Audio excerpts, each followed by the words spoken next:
นี่คือเบิ่งอยู่บ่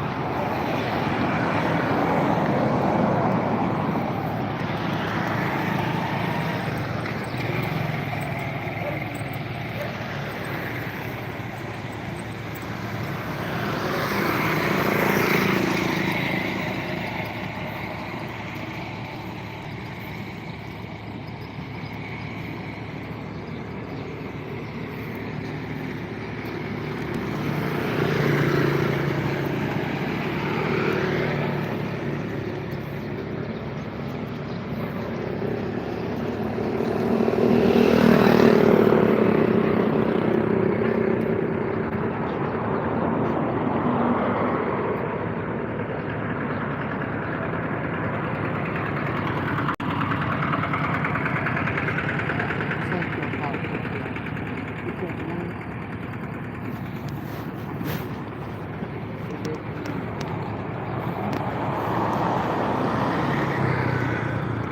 ไม่เก็บผัก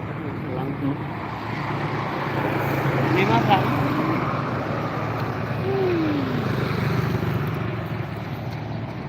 แค่นั้นแค่นั้นระวัง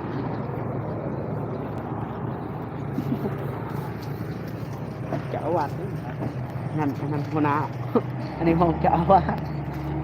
ใช่หน้าใช่ตากูบ้านกัน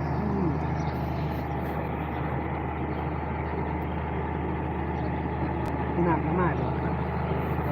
พี่น้ำมากนะ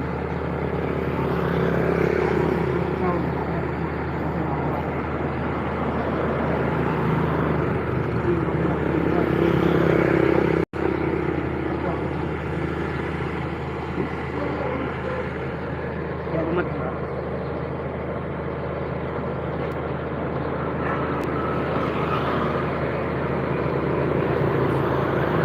ขึ้นนี่ก็มีได้คนอะไรสดเขาเบิ่งคนนึงคน ในสาย ยูทูบ จากไร ย